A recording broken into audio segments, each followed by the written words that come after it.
This year we've got another killer collection of early agricultural advertising. I'm just going to walk through and show you a little bit of it. We've got Lithographs Prints, great memorabilia, excellent literature, signs, calendars, all kinds of good stuff. We'll just kind of give you a tour. We're going to kick it off here. This is a nice early Russell lithograph print with an early portable steam engine and their threshers. It's even got a horsepower down on the bottom. The color on this print is just reaches out and grabs you. This is a lithograph 10 case eagle on the world. You know, it does have a little paint loss there, but that is as bright and as clean as you're going to find one. One of my favorites is this Kentucky wagon manufacturing, the Old Hickory wagons. It's in the original frame that's lettered, as you can see, with the company name in Louisville, Kentucky. Just a lot going on in that picture. Hauling bales of cotton to market, and I mean, the detail in that, you can sit and look at that print for hours. Probably one of my favorites. This is a very early JI case lithograph showing their agitator separator and the center crank steam engine. This is that steam engine that you see that has so much detail back in the gear guards and stuff. That nice early piece. You know, everything is framed and matted just right. I want to show you another case piece that's pretty important in my opinion. This is the JI Case Plow Company chromolithograph with showing the plow, the horses and the plow, and you got Jerome increased case down here in the corner, and that nice walnut frame. I mean, that thing just screams. That's a great piece. If you'll peek through, we've actually got two Case Eagles on the auction. Both of them are, you know, those are kind of an iconic piece in any tractor collection. Let's go over to the other side of the room and I'll show you some more stuff. So one of the most recognizable trademarks in early antique advertising is the banner boy, what they call the advance banner boy. And this is a really fine example. Color is super bright. You know, some of these next prints that you're going to see are really what I would call upper tier prints. Sometimes you see chromolithograph prints show up once in a while. You know, there's a couple in here that I've never seen before.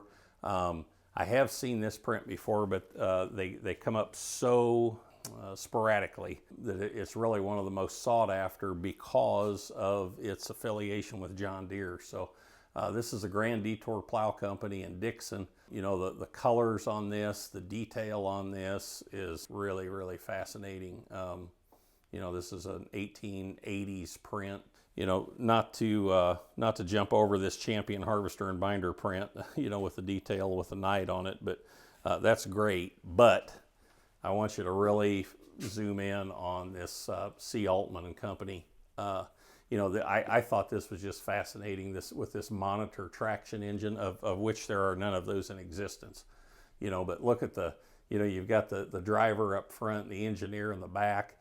With an upright boiler, and here's the portable as well. But what an incredible print! And the print right below it also shows that same traction engine.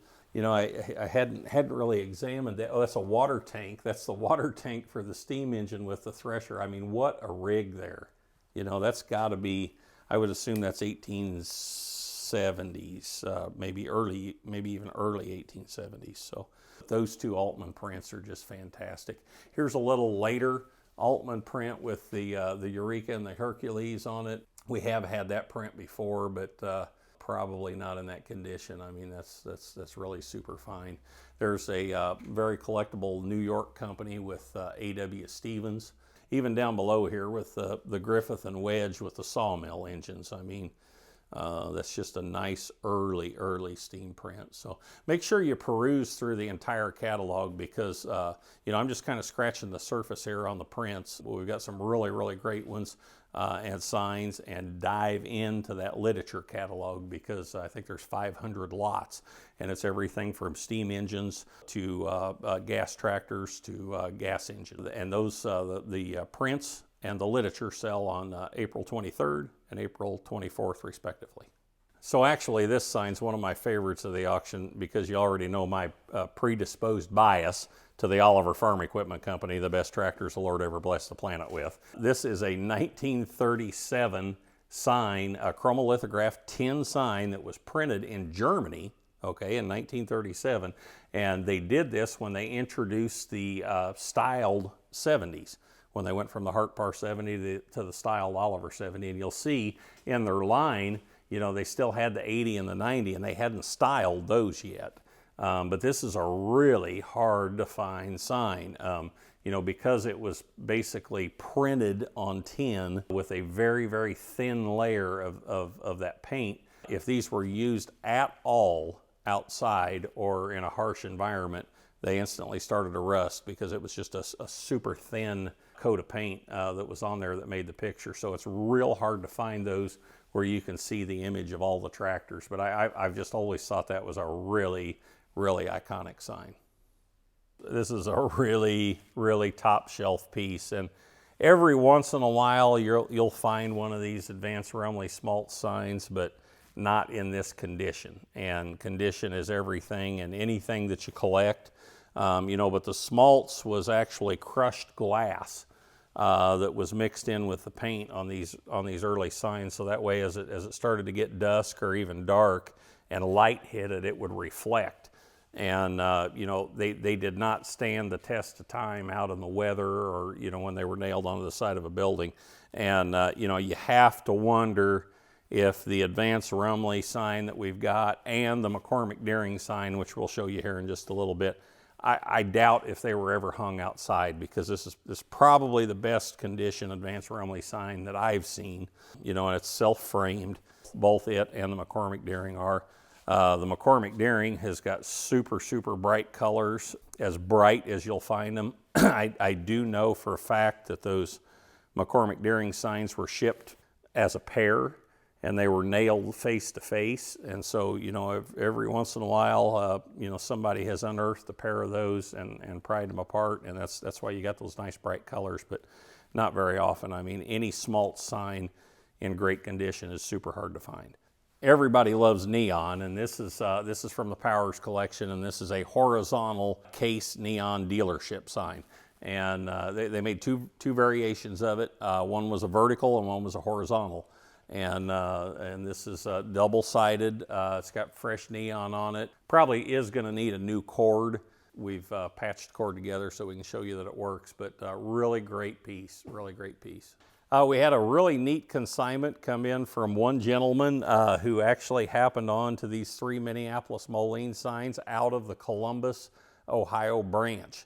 And all of these signs are very different because of that. The sign that I'm holding here, you will see this die-cut Minneapolis Moline sign as a dealer sign sometimes, and down at the bottom it'll have the dealer's name and town. Of course, this one says Eastern Division. The sign down on the end says Eastern Division and Columbus, Ohio.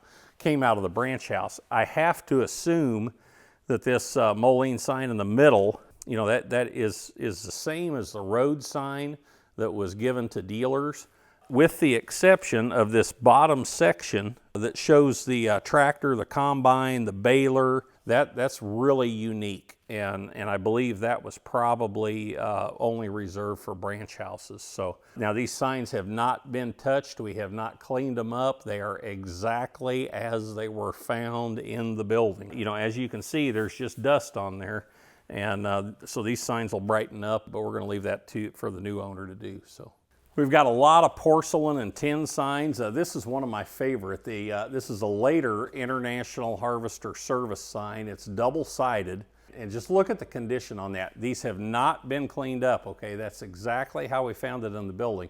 But if you'll notice, just no damage on that sign whatsoever. Right above my head is the original hanger with the shipping tag to the dealer still on it. So what a mint double-sided sign.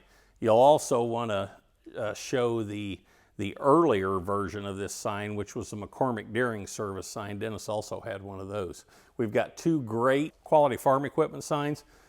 You know, these signs come in several variations, and you're lucky enough there to see 2 of the variations. One says quality farm equipment in yellow letters with a 4-legged deer, and the other sign says farm implements in red letters with a 3-legged deer. So it's kind of neat to be able to see those variations. You You know, again, this year we're still finishing up the Dave Schnockenberg collection. So we've got a ton of really super impressive chromolithograph prints and calendars and things like that. I believe he's also got quite a bit in the literature portion of the auction. Now we've got a lot of catalogs up for the pre-30 auction this year. I think 7 altogether. So don't forget the signs and the literature sell on the 23rd and the 24th of April. So make sure and check the website for those dates and times.